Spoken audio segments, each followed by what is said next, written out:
Welcome to my channel guys. तो आज हम एक्सप्लेन करने वाले हैं ओशिनोको एपिसोड 4। एपिसोड की स्टार्टिंग में हमें दिखाया जाता है बहुत बारिश हो रही होती है। एक्वा कहता है बारिश की वजह से पानी बिल्डिंग के अंदर आ रहा है और गड्ढों में पानी भर गया है और जहाँ पानी नहीं है वहाँ एक्टर्स और कैमरे को सेट कर दिया गया है। फिर शूटिंग स्टार्ट होती है। काना सोच रही होती है कि जैसे ही कैमरे ऑन होते हैं एक्टर्स के ऊपर कितना प्रेशर आ जाता है क्योंकि उनके कंधों पर बाकी स्टाफ्स की मेहनत टिकी होती है। काना अपनी लाइफ स्टोरी बताती है। जब वो छोटी थी तब वो बहुत फेमस थी और सब उसकी तारीफ करते थे, बट उसके ईगो की वजह से धीरे धीरे उसकी पॉपुलैरिटी चली गई और लोग उसे ऑनलाइन भी ट्रोल करने लगे और मिडिल स्कूल से ग्रेजुएट होते तक लोग उसे पूरी तरीके से भूल चुके थे। पर अब उसने इंडस्ट्री में दोबारा कदम रखा है एक लीडिंग रोल के साथ और वो किसी भी कीमत में इस शो को हिट बनाना चाहती है। काना एक्ट करते टाइम भी यही सोच रही थी। वो जानती है कि ये शो उतना अच्छा नहीं है क्योंकि बाकी एक्टर्स की एक्टिंग बहुत बेकार है। इस शो के 4 एपिसोड रिलीज हो चुके हैं जिसमें व्यूअर्स के कमेंट और रिव्यूज बहुत नेगेटिव रहे हैं, पर जो एपिसोड वो आज शूट कर रहे हैं वो मांगा का सबसे बेस्ट एपिसोड है, जिसमें प्रोटोगनिस्ट लड़की के लिए स्टॉकर से फाइट करता है और उसे प्रोटेक्ट करता है और लड़की इमोशनल हो जाती है।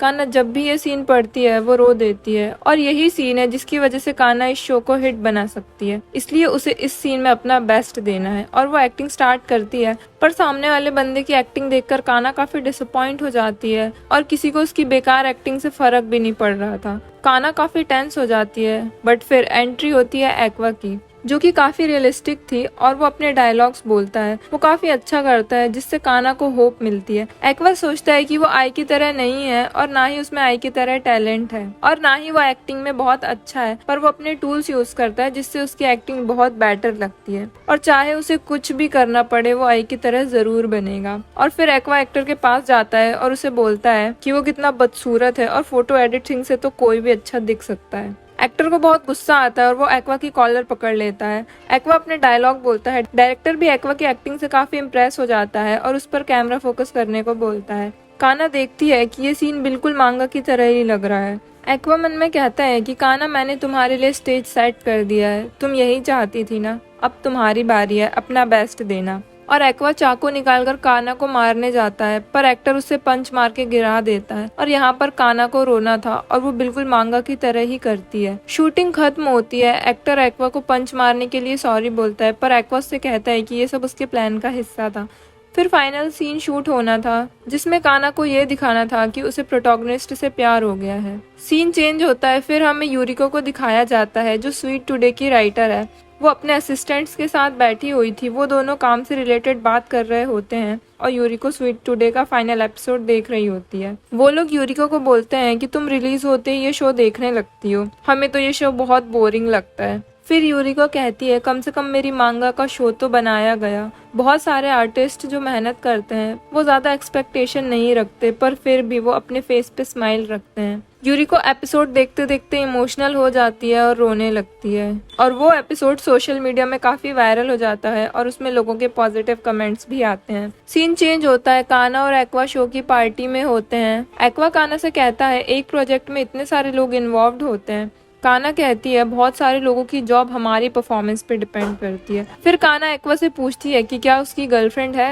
एक्वा कहता है कि मैं अपने आसपास गंदगी नहीं रखता। फिर वहाँ यूरिको आती है और काना को उसके हार्डवर्क के लिए थैंक्स बोलती है, बट काना थोड़ी सैड लगती है। यूरिको कहती है तुम्हारी परफॉर्मेंस ने ही पूरे शो को संभाला है, थैंक यू। काना इमोशनल हो जाती है। फिर वहाँ प्रोड्यूसर आ जाता है और एक्वा से कहता है कि लास्ट एपिसोड को काफी अच्छा रिस्पॉन्स मिला। एक्वा थैंक्स करता है। प्रोड्यूसर कहता है शो का मेन गोल पैसे कमाना नहीं था बल्कि तुम्हारे जैसे टैलेंट को मौका देना था। फिर हमें डीएनए टेस्ट रिपोर्ट्स दिखाई जाती है और एक्वा और प्रोड्यूसर का कोई बायोलॉजिकल रिलेशन नहीं है। प्रोड्यूसर कहता है कि तुम आई की तरह दिखते हो और तुम उसी एजेंसी से भी हो। एक्वा कहता है कि तुम्हारा और आई का क्या रिलेशन था। प्रोड्यूसर बताता है कि उसने आई को काम दिया था और वो दोनों साथ में काम करते थे। प्रोड्यूसर कहता है क्या तुम आई के फैन हो जो उसके मरने के बाद भी उसके बारे में जानना चाहते हो। एक्वा हाँ करता है। प्रोड्यूसर कहता है मैं बता तो दूंगा बट बदले में तुम्हें एक डेटिंग शो में काम करना होगा। सीन चेंज होता है। रूबी एक्वा स्कूल जा रहे होते हैं। रूबी आई की फोटो को बाय करती है और वो चले जाते हैं। स्कूल में उन्हें काना मिलती है जो कि उनका वेलकम करती है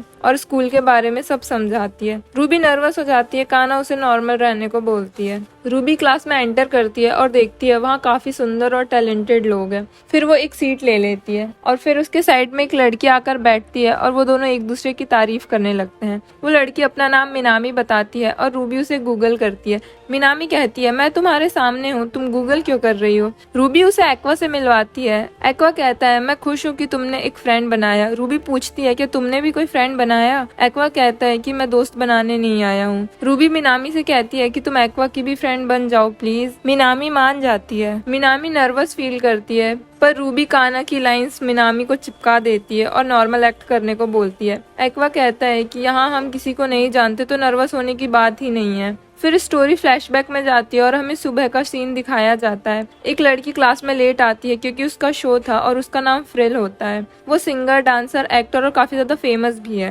रूबी कहती है कि फ्रिल उसकी नंबर 1 फेवरेट है। एक्वा कहता है, मुझे क्या, मेरी ऑल टाइम फेवरेट तो आई है। फ्रिल वहाँ से गुजर रही होती है और रूबी उसे देखकर बहुत खुश हो जाती है। एक्वा फ्रिल के पास जाता है और कहता है, मेरी बहन तुम्हारी क्लासमेट है तो उसका ध्यान रखना। वो कहती है, मैं तुम्हें जानती हूँ, तुमने स्वीट टुडे में काम किया था ना। और वो मिनामी को भी जानती है पर रूबी से कहती है कि मैंने तुम्हें पहचाना नहीं। रूबी कहती है कि मैंने अभी तक किसी शो में काम नहीं किया है। रूबी मियाको से जिद करती है कि वो उसे एक आइडल बना दे। मियाको कहती है कि वो लोग आइडल ग्रुप के लिए काम कर रहे हैं। रूबी कहती है कि स्कूल में सब उसका मजाक उड़ाएंगे क्योंकि उसने किसी शो में काम नहीं किया है। मियाको कहती है आइडल ग्रुप बनाने के लिए उन्हें क्यूट गर्ल्स नहीं मिल रही हैं। फिर रूबी मिनामी को सजेस्ट करती है। मियाको कहती है कि वो दूसरी एजेंसी से है और तुम हमारा उनसे झगड़ा करवाना चाहती हो क्या? एक्वा कहता है कि वो एक क्यूट लड़की को जानता है और उसके दिमाग में काना थी और एपिसोड एंड हो जाता है।